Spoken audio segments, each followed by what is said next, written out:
সূরা ইখলাস কতবার পড়লে আল্লাহ তাআলা ঘরের মধ্যে বৃষ্টির মতো রহমত বর্ষণ করবে, অভাব অনটন দুশ্চিন্তা পেরেশানি দূর হয়ে টাকা শুধু আসতেই থাকবে। সূরাতুল ইখলাস এতটা মর্যাদাপূর্ণ সূরা, আল্লাহ তাআলার তাওহীদ ও একত্ববাদের সূরা। এই সূরা ইখলাস পারে না এরকম কেউ নাই। কুল হুয়াল্লাহু আহাদ আল্লাহুস সামাদ লাম ইয়ালিদ ওয়া লাম ইউলাদ ওয়া লাম ইয়াকুল লাহু কুফুয়ান আহাদ। আমি যদি কাউকে জিজ্ঞেস করি বলে সূরাতুল ইখলাস পারেন কিনা, এরকম কেউ নাই যে বলবেন যে হুজুর পারি না। সবাই সূরাতুল ইখলাস পারি। আবু হুরায়রা রাদিয়াল্লাহু তাআলা আনহু থেকে বর্ণিত হাদিসটি মুসনাদে আহমদের বর্ণনা এসেছে। বিশ্বনবী মুহাম্মদ সাল্লাল্লাহু আলাইহি ওয়াসাল্লাম এক ব্যক্তিকে সূরাতুল ইখলাস পড়তে দেখে বললেন, ওয়াজাবাত লাহুল জান্নাহ, তার জন্য জান্নাত অবধারিত হয়ে গিয়েছে। সুবহানাল্লাহি বিহামদি।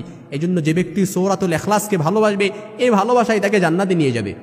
এজন্য আপনি সূরাতুল ইখলাস কতবার পড়বেন, রাত্রিবেলা কতবার পড়লে আল্লাহ তাআলা ওই ঘরের মধ্যে রহমত বরকত নাজিল করবে, সাকিনা শুধু আসতেই থাকবে, আপনি কল্পনাও করতে পারবেন না।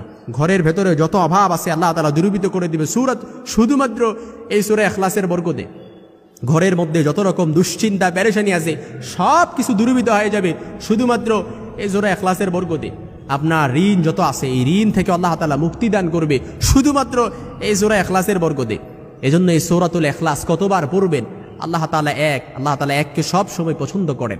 এক যেমনিভাবে বেজোর, ঠিক তদ্রূপ আল্লাহ তাআলা এই বেজোর সংখ্যাকে পছন্দ করে।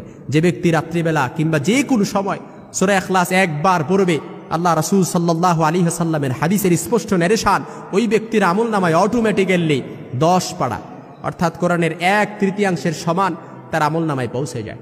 2 বার পড়েন 20 পারা, 3 বার পড়েন 30 পারার সওয়াব অটোমেটিক্যালি আপনার আমলনামায় পৌঁছে যাবে।